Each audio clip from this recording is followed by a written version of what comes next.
Bismillahirrahmanirrahim. Assalamualaikum warahmatullahi wabarakatuh. Innal hamdalillah nahmaduhu wa nasta'inuhu wa nastaghfiruhu wa na'udzu billahi min syururi anfusina wa min sayyiati a'malina. May yahdillahu fala mudhillalah wa may yudlilhu fala hadiyalah. Asyhadu an la ilaha illallah wa asyhadu anna Muhammadan abduhu wa rasuluh. Allahumma shalli wa sallim ala Muhammad wa ala alihi wa ashabihi ajmain. Wa qala Allah ta'ala fi kitabihil karim, innama kana qaulal mu'minina idza du'u ilallahi wa rasulih liyahkuma bainahum ayyaqulu sami'na wa ata'na wa ulaika humul muflihun. Wa fil ayatil ukhar fala wa rabbika la yu'minuna hatta yuhaqqimuka fima syajara bainahum thumma la yajidu fi anfusihim harajan mimma qadaita wa yusallimu taslima. Wa qala nabiyuna Muhammad Rasulullah sallallahu alaihi wasallam, taraktu fikum amroini lang tadillu ma tamassaktum bihima, kitaballah wa sunnatan nabi. Sadaqallah wa sadaqa Muhammad Rasulullah sallallahu alaihi wasallam. Alhamdulillah, Bapak-bapak, ibu-ibu majelis jamaah sholat maghrib di Masjid Agung yang dimuliakan Allah, petang ini takmir masjid mengadakan satu aktivitas yang mudah-mudahan Allah Ta'ala menjadi bagian dari Raudhah min Riyadil Jannah. Inilah salah satu yang menjadikan kita bisa mendapatkan di antara kenikmatan taman yang Allah Ta'ala hadirkan di dunia ini, bagian dari taman surganya Allah Ta'ala. Inilah majelis yang mengingatkan kita akan ayat-ayatnya, majelis yang mengingatkan kita akan kebesarannya, majelis yang meyakinkan kita bersama tentang kemuliaan yang Allah Ta'ala janjikan di negeri akhirat, dan keimanan yang hakikinya senantiasa terus dibangun dan ditanamkan dalam ajaran din, ajaran agama ini. Shallu ala nabi, Allahumma shalli wa sallim ala Muhammad. Demikian pula di antara kemuliaan yang kita kejar hari ini dan sampai nanti yaumul qiyamah adalah mendapatkan kemuliaan dari Allah, disyafaati oleh baginda Nabiuna Muhammad Rasulullah sallallahu alaihi wasallam. Beliau adalah satu dari nabi-nabi yang pernah Allah Ta'ala utus, Khatamul Anbiya, menjadi penutup para nabi. Baginda Rasulullah hidup 1400 tahun yang lalu, ditolak ajarannya oleh mayoritas kaum Quraisy di kota Makkah. Itu bukan karena akhlak beliau, bukan karena pribadi beliau, karena kalau jujur yang bisa kita paham dan mengerti, Rasulullah itu sudah dikenal sebelum Allah Ta'ala angkat dia menjadi nabi dan rasul. Itu orang yang sangat pribadi yang sangat peduli, penuh kasih sayang atas siapapun. Dia mudah berbagi, suka membantu di antara mereka yang kekurangan dan menderita. Itu baginda Rasulullah sallallahu alaihi wasallam. Bahkan kejujurannya itu menjadikan masyarakat memberikan julukan Al-Amin, dan itu sejarah mencatat betul. Makanya saat baginda Rasulullah mengumpulkan Bani Hasyim, saat diperintahkan setelah Allah Ta'ala meminta kepada Rasulullah untuk bisa mensiarkan agama ini dengan terang-terangan, maka 70-80 keluarga besar beliau kumpulkan. Dan itulah sebuah sejarah yang sesungguhnya nggak pernah terlupakan sama sekali, atas alasan kenapa baginda Rasulullah itu ditolak oleh mayoritas masyarakat Quraisy saat itu. Apa sesungguhnya Ustadz yang beliau sampaikan? Beliau setelah berkumpul itu di kalangan Bani Hasyim, beliau utarakan apakah masyarakatnya, kaumnya masih mempercayainya dengan satu kalimat, andaikan aku beritahu, aku kabarkan atas kalian semua bahwa di balik bukit ini ada satu pasukan. Pasukan itu sesuatu yang lumrah biasanya, tetapi akan menjadi masalah apabila kemudian mereka memerangi satu kaum kan itu. Itu artinya kan kalau orang sekarang ya harus bersiap siaga. Percayakah kalian kira-kira kalau saya beritahu ada satu pasukan di balik bukit ini yang saat ini hendak menyerbu atau menyerang kalian? Hadirin yang dimuliakan Allah, maka ternyata tak satu pun di antara keluarga Bani Hasyim itu yang menolak tentang informasi Rasulullah. Dia katakan, bagaimana saya meragukan pendapatmu, bagaimana saya meragukan kabarmu atau infomu, sedangkan engkau wahai Muhammad itu orang yang tak pernah kami kenal pernah berdusta. Jadi Rasulullah itu track recordnya luar biasa. Artinya Al-Amin itu apa yang dia sampaikan itu sejatinya ya diyakini, hakikinya ya dipercayai. Tapi saat kebetulan baginda Rasulullah Muhammad sallallahu alaihi wasallam melanjutkan kalam dan kata-katanya, maka saya ingin informasikan kepada kalian bukan dengan datangnya pasukan yang ada di belakang bukit ini, tapi saya akan konfirmasikan bahwa Allah telah menurunkan wahyunya. Allah telah mengangkatku menjadi nabi dan rasul, dan kami beritahukan bahwa setelah hari berbangkit, setelah ajal dan kematianmu itu ada yaumil qiyamah, itu ada hari di mana kita akan dibangkitkan untuk dimintai pertanggungjawaban atas semua amal dan perbuatan kita. Hadirin yang dimuliakan Allah, itulah kemudian Abu Jahal, Abu Lahab berdiri dan kemudian memaki-maki dengan mengatakan kalimat tabballaka ya Muhammad ali hadza jama'tana. Wahai Muhammad, apakah hanya dalam urusan seperti ini kau kumpulkan kami di tempat ini? Dia bubarkan itu majelis.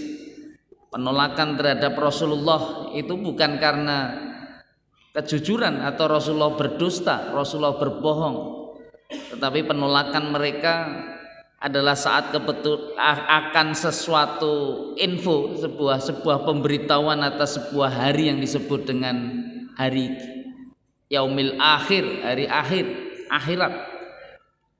Makanya Bapak Ibu, kalau hari ini hidup kita ini nyata di bumi, kita sadar bahwa sekarang ini kita ada di dunia, di bumi, di kota Solo, di Jawa Tengah, negeri Indonesia.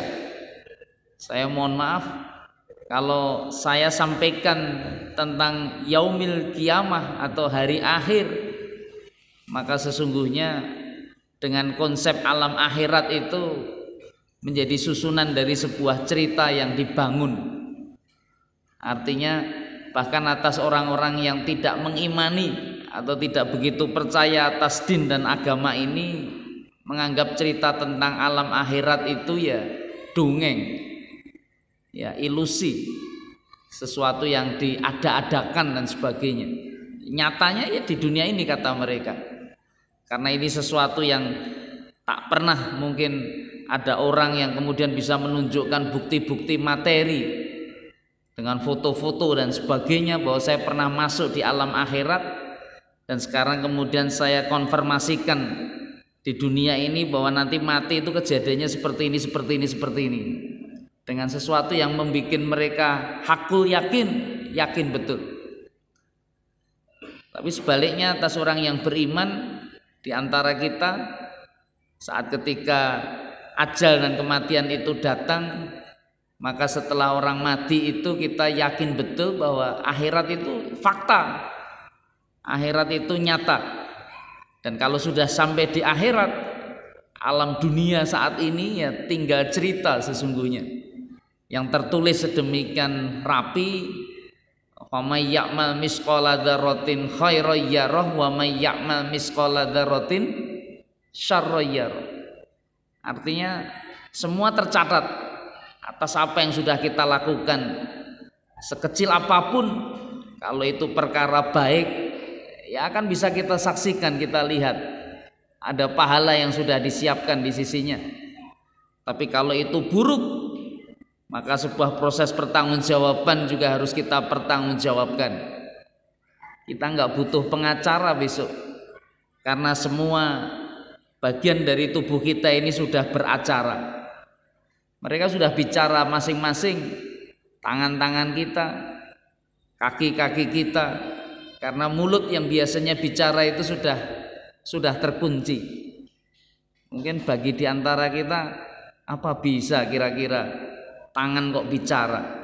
Tapi sekarang dengan teknologi semakin maju, pembicaraan itu tidak banyak dengan mulut ternyata sekarang ini. Ternyata malah dengan dudul handphone itu sudah proses pembicaraan yang sedemikian cetok. Orang-orang Jawa mengatakan seperti itu. Jadi ternyata tangan-tangan kita ini sudah bisa bicara hanya dengan dudul, kopas dan lain sebagainya. Ini makanya hati-hati betul. Ajaran dan yang diajarkan oleh agama kita ini sesungguhnya kul khairan aw liyasmut. Kalau mau bisa berkata, berkatalah yang baik-baik saja. Kalau tidak mampu, itu lebih baik kita diam. Kenapa? Karena kata-kata yang buruk itu mengundang energi keburukan juga, menghasilkan keburukan juga, dan bahaya betul itu dengan kalimah-kalimah keburukan ini, karena ini bagian dari sesuatu yang dilahirkan oleh kebatilan. Ini makanya kita patut untuk sering bermuhasabah, karena akan ada saatnya nanti betul-betul tidak mulut kita yang berargumentasi, tapi semuanya bersaksi dan tidak ada yang berdusta, kan, menjelaskan dengan apa adanya. Ini kisah-kisah yang nanti terjadi di alam akhirat. Makanya kehadiran baginda Rasulullah Sallallahu Alaihi Wasallam, kitab suci Al-Quran sebagai bagian dari konfirmasi tentang alam akhirat, tentang hari di mana nanti kita akan dibangkitkan oleh Allah Subhanahu Wa Taala, menjadi fakta yang tidak pernah bisa kita ingkari. Tetapi keyakinan yang dibangun sejatinya, saya mohon maaf, makanya dalam Islam itu konsepsi keilmuan itu menjadi sesuatu yang sangat penting. Man salaka tariqan yaltamisu fihi ilman sahalallahu lahu tariqan ila jannah. Barang siapa yang menempuh di antara upaya dan usaha yang berkaitan dengan urusan ilmu, maka kata Rasulullah dalam hadis sahih, sahalallahu lahu tariqan ila jannah, maka jalannya sesungguhnya yang menuju surga Allah itu akan dimudahkan. Lah ada apa dengan urusan ilmu? Perintah dalam Islam itu hakikinya adalah mengilmui atas ilmu Allah. Dan ini yang paling penting sesungguhnya tentang ilmu Allah ini. Karena selama ini kita ini sudah terbelah ya, terpecah. Dulu ada seorang orientalis namanya Senet Hergronya.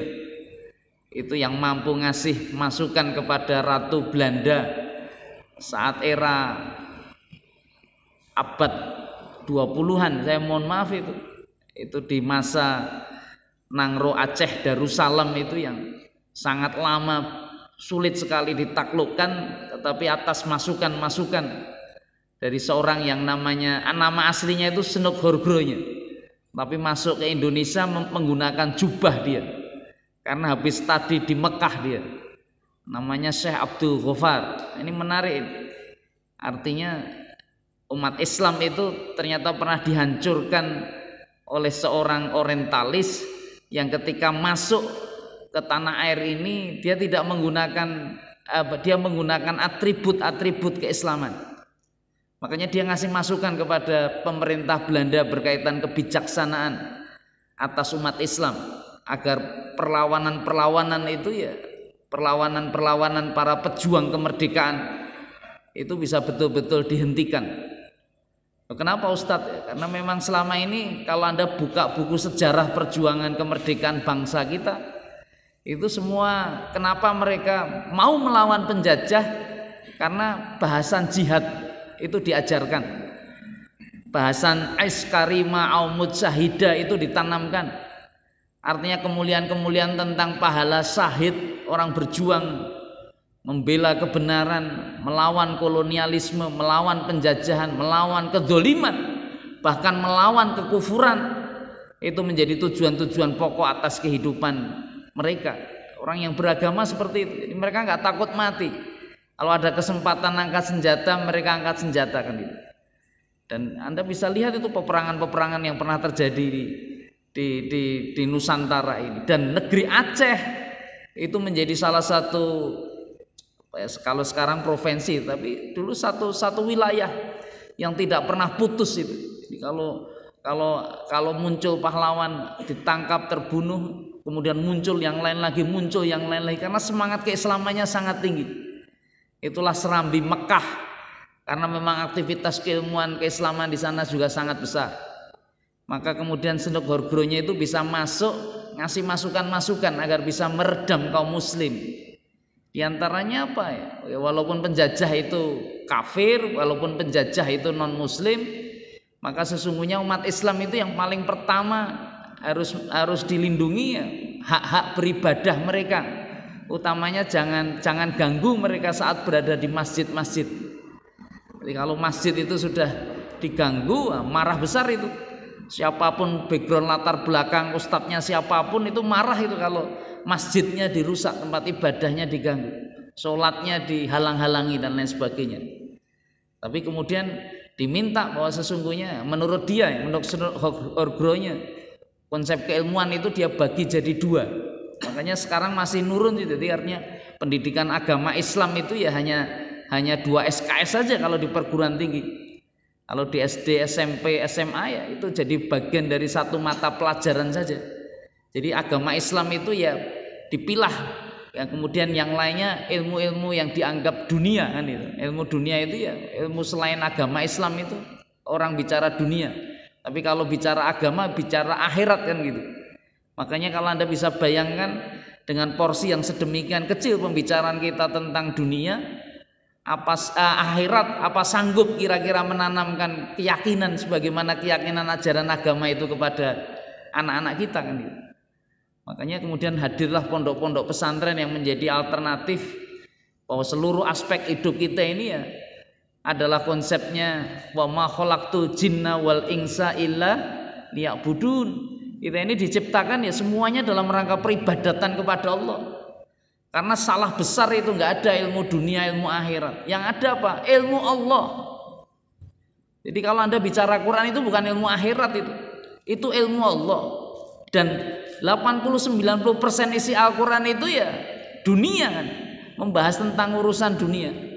Bagaimana tanaman tumbuhan itu bisa muncul, bagaimana air hujan itu jadi, bagaimana peredaran istilahnya planet-planet ini, matahari, bulan dan sebagainya itu ya luar biasa di situ.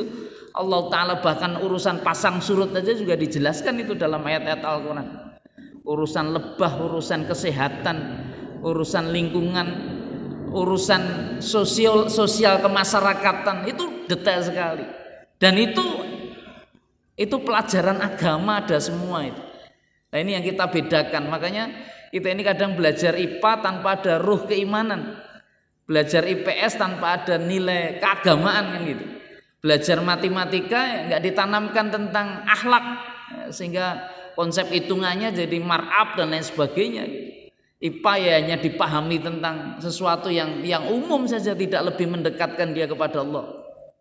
Maka saya ingin meyakinkan dan menakyinkan kepada bapak-bapak semua, apapun latar belakang pendidikan panjenengan, saya mohon maaf itu kalau konsepsi nilai Islam itu, kepandaian itu, keberhasilan keilmuan kita ini bukan tergantung dari seberapa banyak literatur, kitab-kitab yang Anda baca dan Anda kuasai, seberapa banyak bahasa-bahasa dunia yang Anda kuasai, atau bahkan seberapa banyak lembaga pendidikan yang pernah Anda masuki, seberapa banyak interaksi Anda dengan ustadz-ustadz yang pernah hadir atau guru-guru, atau sudah sejauh mana tingkat pendidikan Anda, doktorkah, profesorkah dan lain sebagainya kalau itu di perguruan-perguruan tinggi. Tapi kecerdasan Anda itu ukurannya tidak situ.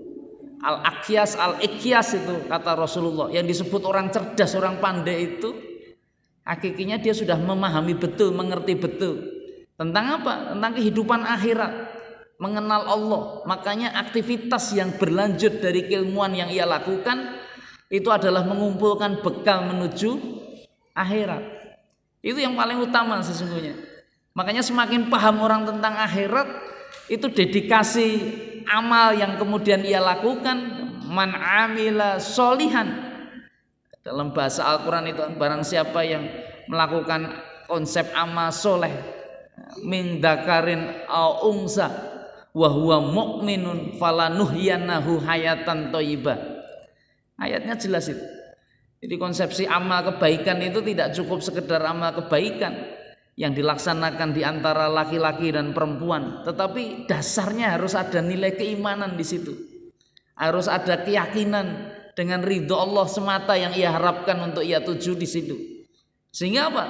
Falanuhyiyannahu hayatan thayyibah. Yang akan ia dapat di kemudian waktu sesungguhnya adalah kehidupan yang baik. Kehidupan yang baik. Makanya konsepsi bicara tentang dunia itu, saya mohon maaf, ketika Snok Horbronya berusaha memisahkan betul dengan konsep agama atau ilmu dunia dan ilmu akhirat, itu menjadi sangat kejam sesungguhnya. Kenapa? Akhirnya diantara kita, ketika anak-anak kita mau belajar Quran, nggak pakai Quran, masuk pondok pesantren, kadang-kadang dikhawatirkan, kok terus makmu piye sumben, ngopeni anak bojo piye kan gitu. Jadi mereka itu berpikir ketika anak-anak kita ini ya, kalau kepengen bisa bertahan hidup, bisa kaya, bisa mampu, ya belajar di ilmu-ilmu taktis, bicara tentang keterampilan di SMK, saya mohon maaf di SMK atau kemudian di politeknik, di perguruan-perguruan tinggi, yang orang bicara tentang nanti jadi dokter, jadi sekian dan seterusnya. Itu sesungguhnya merusak cara berpikir sesungguhnya. Kenapa? Karena ya sejatinya kita harus pisahkan betul tentang meraih rezeki Allah itu dengan dunia. Jadi kan orang bekerja itu kan wasilah untuk mencari rezeki Allah. Itu yang harus diyakinkan. Dan urusan rezeki Allah, urusan yang selama Anda masih dibiarkan untuk hidup di dunia. Jadi kita ini masih ada umur. Ini kita dijatah lagi ya. Ukurannya dengan umur 2021. Saya mohon maaf, kita ini kan orang Islam biasanya harusnya kan dasarnya kalendernya kan menggunakan bulan Hijriah gitu. Tapi jujur saja kalau saya tanya di sini, ada nggak bapak ibu-ibu yang tahu betul dulu tanggal bulan tahun lahir menurut Hijriah? Ada yang tahu? Tahu? Oh barakallah. Ada bapak yang tahu. Tapi saya yakin paling hanya 1-2 itu, atau bahkan hanya beliau saja ada. Yang lainnya ada nggak santri-santri ini? Tahu juga? Tahunnya Hijriah tahu lahirnya? Kalau hari tanggal sama bulan kadang-kadang masih ingat, tetapi begitu orang bicara tahun Hijriah, dulu lahirnya tahun Hijriah keberapa Anda? Nah, itu harus buka Google lagi, tanggal ini berapa Hijriah, kadang-kadang gitu. Kita nggak hafal. Sedangkan usia umur itu ditanyakan, Anda jawabnya adalah waktu kan ya? Waktu, dan waktu yang Anda sebut itu tahun. Nggak ada ditanya umurmu piro? Umurku 1000 dino renek atau 1 juta hari, enggak ada itu. Kita mesti menyebutkan bilangan tahun. Karena apa? Umur berapa? Sekian tahun, sekian tahun, sekian tahun. Makanya kalau kebetulan sekarang patokan kita ini menggunakan Masehi, saya mohon maaf, 2020 berubah menjadi 2021, itu mesti ada sebuah proses bayangan bahwa sesungguhnya bertambah ini umur saya kan itu. Bertambah karena bilangan yang Anda sebutkan itu bilangan tahun kan itu. Lahirnya dulu tahun berapa, makanya sekarang ada yang sudah 30 tahun, ada yang 25 tahun. Nah, begitu sudah berubah tahunnya, 1 tahun lagi bertambah terus gitu. Ini konsep umur, dan umur itu dikaitkan dengan ukuran waktu. Dan yang menarik, ukuran waktu ini Allah Ta'ala kalau dalam Al-Quran berkali-kali itu menjadikan objek kosamnya, artinya sumpah Allah itu dikaitkan betul dengan waktu. Ada kata wal asr, ada wal fajr, ada wad duha, ada wal laili. Itu waktu-waktu itu. Waktu-waktu itu. Ini yang Allah bersumpah atas waktu-waktu. Ada apa dengan waktu, Ustaz? Ini waktu ini sedemikian penting dan urgent. Karena orang kalau tidak bisa mengatur itu, konsepsi nilai waktu itu nanti akan menyesal betul. Menyesal betul. Mungkin petang hari ini kita masih bisa memilih, saudaraku, warna pakaian apa yang akan kita gunakan. Ada yang bisa macam-macam, tapi suatu waktu Anda nggak pernah bisa memilih warna pakaian Anda, karena memang Anda dipakaikan pakaian kan gitu. Anda bisa pilih kira-kira konsep selera yang Anda ingin kehendaki, Anda ingin kejar, tetapi suatu waktu Anda sudah tidak akan pernah bisa apa-apa. Makanya alternatifnya ya hanya dua sesungguhnya. Dua itu apa, Ustadz? Ya bagaimana kemudian kita mensikapi dunia dan akhirat itu dalam porsi yang benar. Makanya jawaban-jawaban yang harus sesungguhnya kita bangun ya. Tadi di antara bab di kitab Riyadhus Shalihin tentang babu wujubil inqiyadil li hukmillahi ta'ala wa ma yaquluhu man du'iya ila dzalika wa amrin bima'ruf au nahyi 'anil mungkar. Itu disampaikan oleh Imam An-Nawawi dalam satu subjudul bagaimana tentang wujubil inqiyadi li hukmillahi ta'ala, kewajiban mengikuti hukum Allah Ta'ala, dan apa yang harus diucapkan saat orang itu diajak untuk itu. Dan kemudian apa? Man du'iya ila dzalika wa amrin bima'ruf au nahyi 'anil mungkar, serta memerintahkan berbuat kebaikan atau melarang berbuat keburukan. Ini penting. Makanya kalau konsep ukurannya kehidupan ini hanya konsep nilai bahagia tidak ditemukan dengan Allah, saya mohon maaf, saya tanya kadang-kadang yang kita inginkan hidup itu di dunia apa atau bahagia. Tapi persoalannya bahagianya maling itu beda dengan bahagianya santri kan itu. Maling itu nek bahagia nek nyolong rakunangan kan gitu. Atau koruptor dia mengkorupsi kemudian tidak ketahuan kadang-kadang, atau bisa dia selesaikan semuanya untuk bisa mendapatkan barang-barang haram itu. Kalau pezina ya saat habis melakukan perzinaan, naudzubillah, itu bahagia dia. Makanya konsep-konsep dunia itu diingatkan betul oleh Allah. Wa mal hayatud dunya illa mataul ghurur misalnya.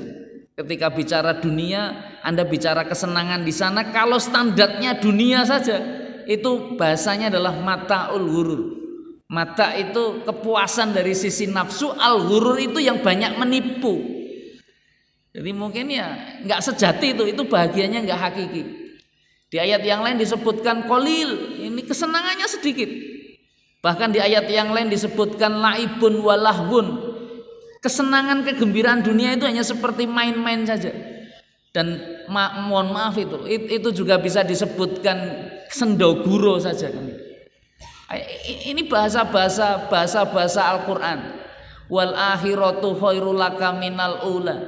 Agar kita jauh lebih mementingkan tentang akhirat sesungguhnya, sehingga kita bisa menjadikan dunia itu sebagai majra'atul akhirah. Tempat Anda itu menanam, kalau mau manen nanti di akhirat ya ini tempatnya kan gitu. Ini saatnya kan gitu. Lah banyak di antara kita ini yang tidak paham, tidak ngerti. Makanya Al-Quran menuntun pengertian-pengertian itu tentang kehidupan di dunia ini. Selama ini kita kan, saya mohon maaf, kita ini kan berpikir Allah itu sering kita anggap serupakan dengan makhluk. Sedangkan ayatnya jelas laisa kamislihi syai'un. Tidak sama itu Allah dengan makhluk-makhluk yang lain. Dalam bahasa apa Ustadz? Satu contoh yang sederhana. Kalau makhluk itu mencintai makhluk, itu kadang-kadang rasa cinta itu akan berwujud pengorbanan. Suami mencintai istri, dia akan banyak memberikan apa yang diminta oleh istri, kan itu. Jadi orang yang semakin banyak orang mencintai dirinya, hidupnya itu akan semakin lebih mudah. Itu bahasa karena dicintai oleh makhluk, kan itu. Karena kecenderungan makhluk ketika mencintai makhluk yang lain, dia akan betul-betul istilahnya proses kasih sayang, perawatan, penjagaan itu menjadi sangat tinggi. Orang tua mencintai anak, apa yang dibutuhkan anak dia akan penuhi. Anak mencintai orang tua juga seperti itu, kan gitu. Tapi masalahnya bagaimana sesungguhnya kalau saya ingin menceritakan ekspresi cinta Khalik, cinta Allah kepada makhluk, kepada kita kira-kira.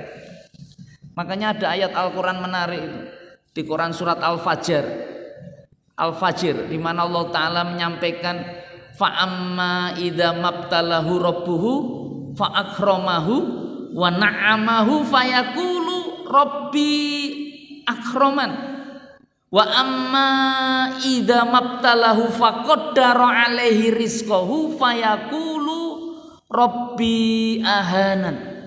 Al-Fajr ayat 15-16. Menarik sekali. Selama ini kan kita mengira kalau dalam kehidupan kita ini ketika Allah lapangkan itu kita punya rezeki, proyek-proyek dunia itu sukses, kan itu.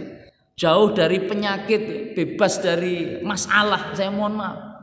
Itu demi Allah kita akan menyampaikan di hadapan Tuhan kita dengan kata-kata Robbi akroman. Oh, Tuhanku itu mencintaiku, Tuhanku itu mendudukkanku sedemikian tinggi dan mulia. Tetapi sebaliknya, wa amma idza mabtalahu faqaddara alaihi rizqahu. Tapi saat manusia itu kemudian diuji oleh Allah, disempitkan dia punya rezeki, dibikin susah itu, dia punya masalah, kena sakit, kena penyakit. Apa yang dia sampaikan? Robbi ahanan. Tuhan menghinakanku, Tuhan menjatuhkanku, kan? Tuhan tidak mencintaiku. Maka jawaban di ayat yang ke-17 cukup cetha itu. Kalla balla tukrimuna yatim wala tahadzuna ala tu'amil miskin wa ta'kuluna turasa aklal lama wa tuhibbuna mala hubban jamma. Ayat itu menarik, Bapak. Apa kata Quran? Bukan itu penghinaan yang Allah akan munculkan. Kau terhina itu karena kau tidak punya kasih sayang dengan anak yatim. Kau tidak peduli dengan orang-orang miskin, orang yang kelaparan itu kau nggak ada sifat respect. Kemudian juga kecintaanmu terhadap dunia itu ya, luar biasa itu.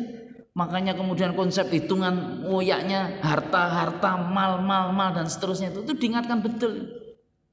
Bahkan kalau membaca hadis-hadis Rasulullah, bagaimana Rasulullah bukan mensikapi ya, tapi mindset yang dibangun agar bisa bicara tentang dunia itu betul-betul sesuatu yang sementara itu sangat kuat Rasulullah. Pernah dengar itu Rasulullah Muhammad SAW dalam satu riwayat, saya mohon maaf Bapak Ibu, itu pernah hadir di satu pasar, tiba-tiba kemudian tercium bau bangkai yang sangat menyengat. Ini kisah nyata, hadisnya sahih. Habis itu Rasulullah bersama beberapa sahabat coba mencari sumber bau bangkai itu, dan ternyata ketemu. Apa itu ternyata? Itu di dekat tempat sampah di situ, itu ternyata ada cempe. Tahu cempe? Cempe itu apa? Anak kambing. Anak kambing posisinya sudah jadi bangkai. Yang menarik, Rasulullah itu kemudian mendekat kepada cempe ini yang sudah jadi bangkai. Kemudian dipegang telinganya sama Rasulullah, diangkat itu. Sambil dikatakan, ada di antara kalian yang mau membeli barang ini, beberapa dinar, kata Rasulullah. Itu kan pembelajaran yang menghentakkan para sahabat saat itu. Rasulullah itu kadang-kadang ingin memberikan sebuah pesan sesuatu itu dengan sebuah cara yang sangat ekstrim dalam tanda petik.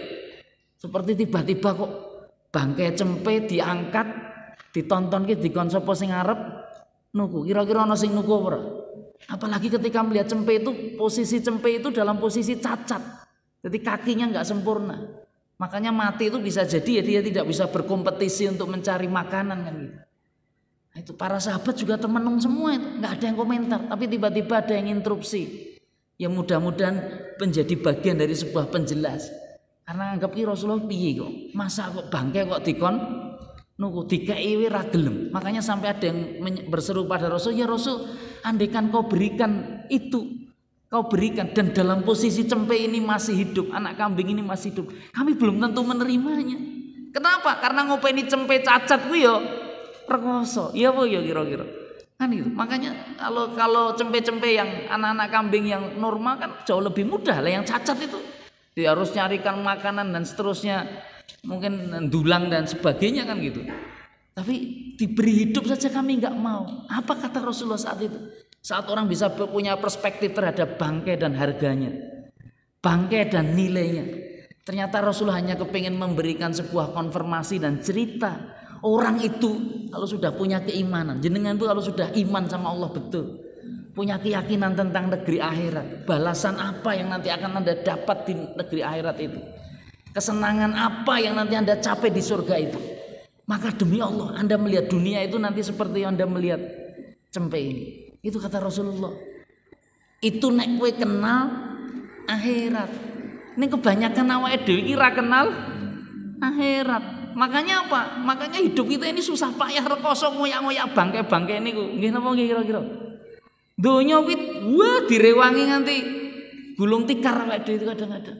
Sing doyak napa? Donya nggak sampai ke akhirat. Jadi yang dikejar bukan Allah. Makanya kenapa hidup kita ini capek sekali Ustadz, lelah sekali Ustadz? Karena cara berpikir kita sudah salah. Orang hidup itu jelas niat utamanya adalah konsepnya ibadah. Makanya ini betul. Sesungguhnya jawaban orang-orang mukmin ketika dia dipanggil oleh Allah dalam Quran surat An-Nur yang saya bacakan tadi ayat 51. Dan kemudian Rasulullah itu memberikan hukuman atau memberikan ketetapan atas mereka. Maka apa ucapan yang akan mereka ucapkan? Mereka hanya mengatakan kata sami'na wa ata'na. Kami dengar dan kami akan taat. Itu kalau perintahnya dari Allah dan Rasulnya. Karena itu pasti berbalas pahala yang sedemikian besar. Dan itulah orang-orang yang beruntung sejatinya. Dalam urusan ibadah itu kan, saya mohon maaf, itu kan ada nilai-nilai yang Allah bikin sebuah proses ilustrasi. Dan itu sebenarnya cetok dan jelas. Hanya bagaimana kita mensikapinya itu, apakah bisa kita sikapi dengan baik atau tidak. Jadi kalau ibadah berdasarkan konsep melaksanakan, mengamalkannya kan dibagi tiga. Yang pertama ibadah yang didasarkan dengan aktivitas fisik, saya mohon maaf, yang tidak banyak keluar urusan finansial uang. Apa itu Ustadz? Sholat. Ibadah yang kalau orang-orang bertakwa itu kan wa yuqimunas sholat. As-sholat dalam Al-Quran itu ada dua penulisan. Yang pertama alif lam shad lam, kemudian ada wawu, kemudian ada tak marbutoh atau kadang-kadang tak maftuhah, tak terbuka. Itu pakai wawu. Ada juga sholat itu penulisannya shad, habis shad lam terus alif. Dan kemudian ada tak marbutoh. Itu beda itu. Di Quran ada dua penulisan gitu. Itu pesannya beda. Kalau sholat dalam konsep pakai alif, itu maknanya adalah sholat yang faridoh, yang maktubah itu, yang wajib itu. Sholat wajib itu dijaga betul. Tetapi begitu pakai wawu, seperti contoh cerita orang bertakwa, itu segala macam jenis sholat itu dia akan kerjakan. Maka kalau Anda kepengen jadi orang bertakwa, wis sholatnya orang mung sekedar sholat 5 waktu. Nek ger sholat 5 waktu nggak ada bedanya jenengan dengan anak saya yang usia 4 tahun. Mohon maaf, kelas 4, kelas 5 SD kan gitu. Itu 5 waktu dikerjakan tenan. Tapi kalau mau bertakwa ya harus disambung. Duhanya gimana? Tahajudnya bagaimana? Rawatibnya bagaimana? Qobliyah, ba'diyah dan seterusnya itu diperhatikan betul itu. Itu dalam rangka ketakwaan. Dan aktivitas sholat, doa, zikir itu nggak banyak biaya. Itu cukup kita mau. Makanya zero tolerance itu nggak boleh ditinggalkan sama sekali. Anda nggak bisa berdiri, silahkan duduk. Nggak bisa duduk, monggo berbaring. Bahkan berbaring kesulitan, pakai isyarat saja boleh. Ning nek wis ra iso yo, salat ning ngarep imam ngono, disolatke. Itu makna-makna pesannya. Dan sholat itu nggak berbiaya, demi Allah nggak berbiaya. Nggak ada ceritanya di Masjid Agung ini ditunggu. Saya mohon maaf penjaga takmir masjid Begitu Anda masuk mau ditanya, kamu mau sholat apa? Sholat duha. Berapa rakaat? 4 rakaat sholat duha saya. Di sini di Masjid Agung sholat 1 rakaat tuh bayarnya 50.000. Berarti 4 rakaat bayar 200.000. Enten apa mboten kira-kira? Nggak ada tarikan itu. Anda mau sujud berkali-kali, Anda mau rukuk berkali-kali, silahkan. Itu kalau dilaksanakan sendirian dalam posisi fardu ada pahalanya itu. Apalagi kalau Anda melangkahkan kaki menuju masjid Allah. Setiap langkah Anda ada kemuliaan, ada ampunan dosa. Begitu berjamaah 27 derajat Anda ditingkatkan. Itu sholat. Yang kedua ada amalan yang imbalannya itu jauh lebih besar daripada sekedar sholat itu. Apa itu Ustaz? Saya mohon maaf karena urusan sholat itu sebenarnya urusan penting agama. Makanya kalau bermasalah hidup kita yang pertama kali harus introspeksi itu sholat kita sebenarnya. Yang harus kita perbaiki sholat kita. Nah yang kedua yang berefek sangat besar dengan bentuk kenikmatan yang berbalas berlipat itu apa? Sodaqah. Itu makanya nggak begitu banyak keluar tenaga, tetapi yang dikeluarkan adalah mal yang sifatnya dunia tadi. Di antara mal-mal itu kalau Anda investasikan jadi wakaf, jadi sodaqah dan seterusnya. Dalam Al-Baqarah 261 dilipat gandakan itu oleh Allah. 1 jadi 700. Itu investasi mana yang lebih besar daripada investasi sodaqah? Dan yang terakhir ada ibadah yang super berat dan balasannya pun sangat istimewa, melebihi yang lainnya. Apa itu? Dengan tenaga dan dengan duit. Apa itu? Perintah apa itu? Haji. Al-hajjul mabrur laisa lahu jaza. Disebutkan langsung dengan jannah. Anda bisa bayangkan. Sekarang orang berangkat haji ongkosnya berapa kira-kira? 35 juta, 40 juta. Itu belum di sana nanti mau tawaf, mau sa'i. Itu berat, itu tenaga semua. Tapi kalau dilaksanakan mabrur, dapatnya surga. Allah nggak bisa balas dia kecuali surga. Saya mohon maaf, kalau Anda di akhirat sudah jelas kapling punya surga, kira-kira surga rego 45 yuto 50 yuto ini mahal apa murah kira-kira? Hah? Mahal atau murah kira-kira? Murah. Tapi kenapa jenengan nggak segera ngapling? Malah ngoyak ngapling macam-macam itu kadang-kadang ya. Malah urusan dunia itu doyak sehingga urusan yang satu ini ternyata kita abaikan. Konsepnya haji itu hasilnya mabrur. Nah, seringkali kita terjemahkan mabrur itu dengan makbul. Makbul itu dari kata kobul itu diterima. Tetapi mabrur itu beda. Mabrur itu dari kata bir. Bir itu artinya apa Ustaz? Bir itu kebaikan. Jadi haji yang mabrur itu al-hajjul arafah. Dia paham betul tentang sikap apa yang harus ia lakukan. Saat ketika di Arafah itu dengan pakaian putih-putih seperti itu. Dia menghadap Allah atas segala amal perilaku yang buruk dia tinggalkan berubah menjadi perilaku baik. Itu mabrur. Makanya mabrur itu dari bir itu artinya kebaikan. Birrul walidain itu berbuat baik kepada orang tua. Dan saya mohon maaf, makanya orang habis pulang haji teorinya al-hajj itu panggilan, diingatkan. Jadi itu bukan gelar itu panggilan agar Anda senantiasa terjaga dengan sikap-sikap kebaikan. Makanya orang yang banyak berbuat kebaikan disebut mabrur. Gak ada ceritanya makanya haji kok ijik maksiat, haji kok ijik ngerenter niri, haji kok ijik naudzubillah. Gak ada ceritanya. Haji itu sudah berubah, itu cara paradigma berpikir. Dia akan kejar akhirat, dia akan kejar Allah sehingga dunia akan mengikutinya. Dunia akan menyusulnya. Nah, inilah mudah-mudahan menjadi keyakinan kita bahwa sesungguhnya Allah menyampaikan hukum-hukumnya, Rasulullah menyampaikan amanahnya. Sesungguhnya kita tinggal sami'na wa atokna saja kalau kepengen selamat dunia dan akhirat. Kalau Anda hanya sekedar ngejar dunia, akhirat nggak dapat, dunia pun ya belum tentu bisa. Tapi kalau Anda kejar akhirat, Anda ngejar Allah, demi Allah, itu dunia akan mengikuti Anda. Dunia akan kindle itu dengan jenengan.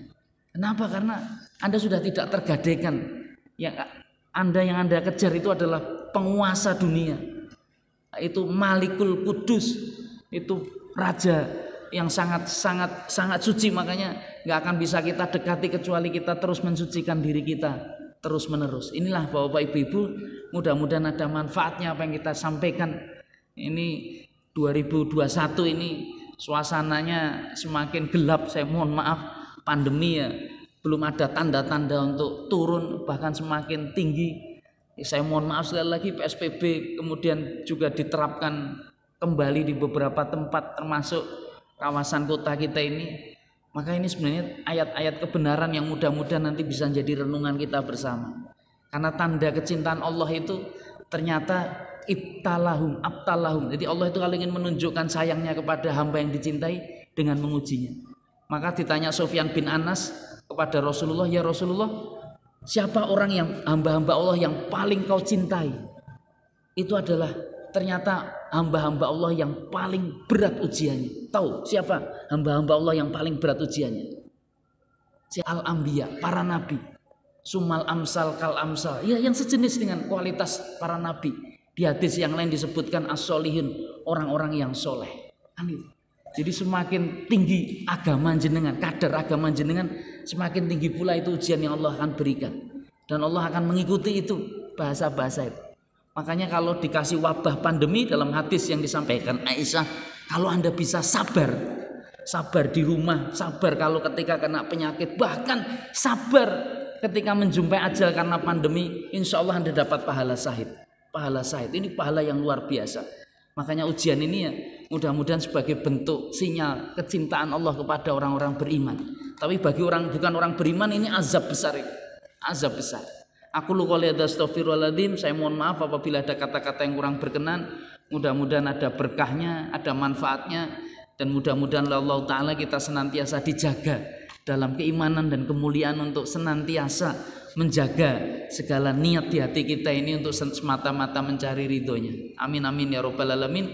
Mari kita tutup majelis ini dengan doa kafaratul majelis. Subhanakallahumma wa bihamdika asyhadu an la ilaha illa anta astaghfiruka wa atubu ilaik. Assalamualaikum warahmatullahi wabarakatuh.